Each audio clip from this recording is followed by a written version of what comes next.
I'm not quite sure where we start with this one, Manu. I'm sure this has been kind of bouncing around your head since last night, Yeah. when the game happened. But what w- what were your impressions of the game? What were your impressions of Germany at this World Cup? And then I guess after that we can maybe talk about the reaction back home and where Germany go from here. But let's start with the here and now at Well, this moment in time. where do Germany go? They go to the Netherlands to play the UEFA Nations League game there. On September 24th. So, just to close the loop. Yeah, I mean, it's this team, and I wrote a piece for Transfermarkt. It's up on the site, right? I called it a generation of failure, because it is now 12 years since Germany have won a knockout stage game at a major tournament. Before this, I'm always pointed this out in the piece. Before this penalty shootout, they had never lost a penalty shootout. In fact, they had only ever missed one penalty in the entire history of the tournament. That was Uli Stielike in 1982 against France, and they won that game. So, it's just a tiny little footnote.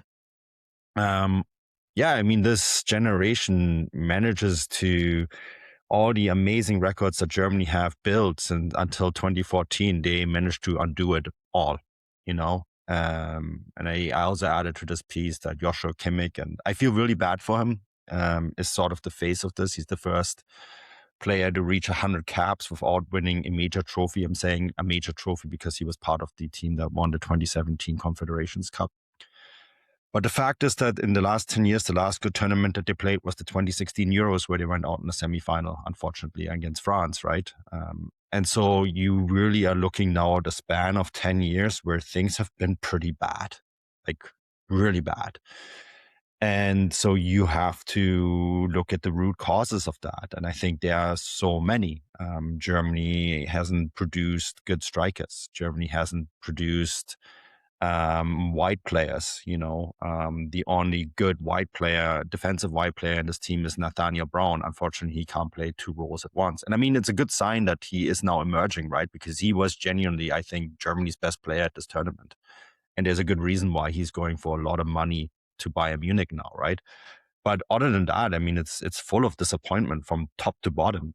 This entire team needs a really big rethink, and it also doesn't help that they went into this tournament with all their key players out of form, right? Florian Wirtz out of form, Jamal Musiala out of form, Kai Havertz through the tournament grew, but not 100%. Nick Woltemade totally out of form, and so Leroy Sané, a shadow of his former self, playing for Galatasaray. So I can't even say he's out of form. I think he's just not what he used to be. And so these are the players that Julian Nagelsmann relied on, and he also then made them play a tactic that just didn't work for players who were out of form. His reaction should have been, okay, well, we have a tactical problem here because the players that I need to play my tactic are all out of form, so maybe I need to adjust things here. And he failed to adapt to the process. He failed to understand what was happening here. And he failed to do so with a stubbornness that we haven't seen from a Bundestrainer since the end days of Joachim Löw. And I think that is something that he himself has to carry now, right? So I think there's a lot of things that are going on here. I have to also note that I think Germany, and to give a sliver of hope, there is a crop of young players coming up because they have changed their youth development strategy. But Nagelsmann left these guys at home. They were young players. And I said this before the tournament, I didn't think Germany would win this tournament. So if you don't think and you're realistic enough to understand that you're not going to win this tournament, you need to integrate these players that are the next wave. Like Said El Mala, Asamoah Traogo, he only is in the squad because Leonard Carl got hurt. Tom Bischofs, all these guys, they should have been in the squad. Jonas Urbig should have probably been your goalkeeper, And so I think there's a lot of it is not one thing that you can just pinpoint and like, this is it. This is the problem. I think there's so many issues going on here. And I think what you need now is a complete tear down and rebuild. Yeah, that's really interesting. You kind of stole my question there in terms of, or the kind of moving on to, because I have the list of kind of under 21 stars for Germany was viable under 21 stars in front of me, and top of is Leonard Carl, then it's Said Almala, Tom Bischof, Finn Jelch, Karim Koulibaly at Werder Bremen, Asanu Drago, RB Leipzig. And most of those players were not at the World Cup, in one form or another. Obviously, if Leonard Carl picked up an injury, but Said Almala kind of quite famously didn't get picked for the team.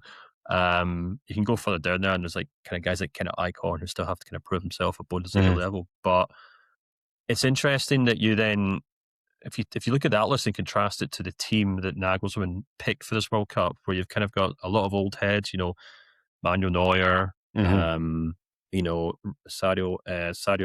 Mane, Leroy Sané, sorry. Yeah. Watching Leroy Goretzka come on to be this kind of bizarre goal threat in the second half of the match. And yes, I do agree with you that poor Joshua Kimmich is poster boy of this kind of failed generation, but equally, he's just kind of constantly held on to. Even someone like Antonio Rudiger, who I think is beginning to look quite old. I do kind of wonder if you look at this kind of period for the German national team since Jogi Löw left, and maybe even, as you said, in the kind of latter years of his reign, where he ushered in this new generation, and then he was replaced by Hansi Flick, who was a successor to the project rather than like a new blank slate, because he, of course, was Jogi Löw's assistant. And he tried to reinvent the tactics, and everyone knows that Hansi Flick has a very clear style of football. That didn't work with the players. And then Julian Nagelsmann came in, and he was supposed to be this breath of fresh air. He was supposed to be this, Das Reboot 3.0 or whatever. And he hasn't really done that. He's just kind of stuck with many of the players who were even still around under, Jogi Löw. And it's made me kind of wonder, man, if, and I'm not quite sure what the reaction has been in terms of Nagelsmann's position, but if we kind of look at where Germany have failed since Jogi Löw, and it's easy to forget that he himself was a relatively unknown quantity before he became the German national team head coach. I wonder if that's what Germany have to go back to. They have to go back to a rather unassuming head coach who, instead of kind of walking into the dressing room with his own ego and his own tactics board, he's going to take a look at the young players he has to hand and try to get the best out of them, rather than thinking, how do I crowbar Leroy Sané or, Manuel Neuer into this team to help me, the head coach, go win a World Cup or European Championships? I mean, I don't have an answer to who's going to be next. I know who wants to do it, and that's Jürgen Klopp. He's positioned. Let me guess, do his teeth glow in the dark? Yeah. His teeth glow in the dark.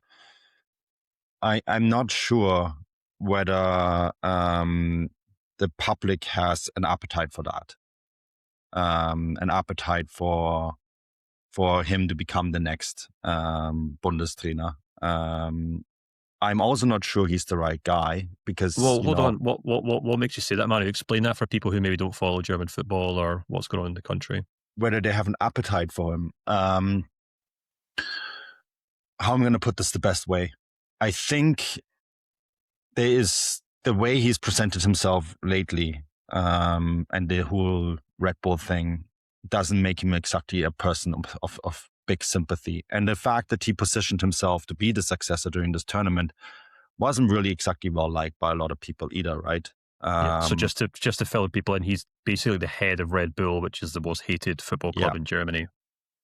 Yeah. And then, of course, he did make comments about wanting to be the successor, like underlying kind of comments saying, Julian Nagelsmann is making the team selections, for now, right? When we don't know what's going to be happening in September. And that was, these outside noises were also a big reason why this team, I think, failed, right? There was so much noise around this team that were really hard to isolate this team from. And he was part of the problem. And now you want him to be part of the solution. I think that's really difficult to sell to the public, right? I think the public want maybe something completely fresh and new. And I also actually wonder if you want maybe a fatherly figure. I like what Carlo Ancelotti is kind of represents at Brazil. You need maybe someone like that. I jokingly said Rudi Völler. He's not a new face, but I think he's more of a fatherly figure that can maybe just, is more willing to actually also experiment. I'm not saying it's going to be him, but I think you need to maybe find someone like him who's also a new face. Hmm. Yeah, it's an interesting show, and I think the Ancelotti comparison is an interesting one because I think Ancelotti is obviously a master at getting the best out of players, getting them to believe in themselves, also making sure they don't panic. You can say what you want about Brazil this World Yeah. Cup, but they are beginning to resemble more and more his Real Madrid side, where they just kind of walk through matches until something magical happens. And people don't understand how they do it, except for the fact that they always seem to do it. So there's that kind of gold dust about them. And I must admit, watching Germany under Julian Nagelsmann, it's the complete opposite. The players don't rise to the occasion, they shrink from it. Yeah. And I'm not sure if that's because of the way Nagelsmann coaches these players, or maybe it's just the players themselves. Maybe it's just a certain group of personalities that means that there's a lack of leaders in that team. But I think I probably agree with you. I think it's hard to argue that Nagelsmann has been getting the best out of these players during his time as the German national team head coach. And while I think you could make a very strong argument that Germany don't have the same depth of talent as maybe a France or a Spain or maybe an Argentina or something like that. Well, maybe not Argentina to an extent, but certainly Spain and France are obviously the two big ones. Yeah. I think they have to be careful, Manu, because we're now talking about 3 World Cups in a row here, including a few dodgy European championships. And while they're still getting to tournaments, they only have to look to their southern border or look over the southern border to a team who have just as illustrious a history in football, but are astray. And of course, talking about Italy there. And so, how do you think Germany can avoid that kind of fate? How do you think they can stop the rot here and kind of get back to being the Germany they were before? Yeah, it's an identity crisis, isn't it? I think it's also really interesting when you look at the youth teams. They're winning tournaments, right? The youth teams are quite successful, and then they get to this level, and then they're all of a sudden not. Whereas in the past, it was actually almost always the other way around.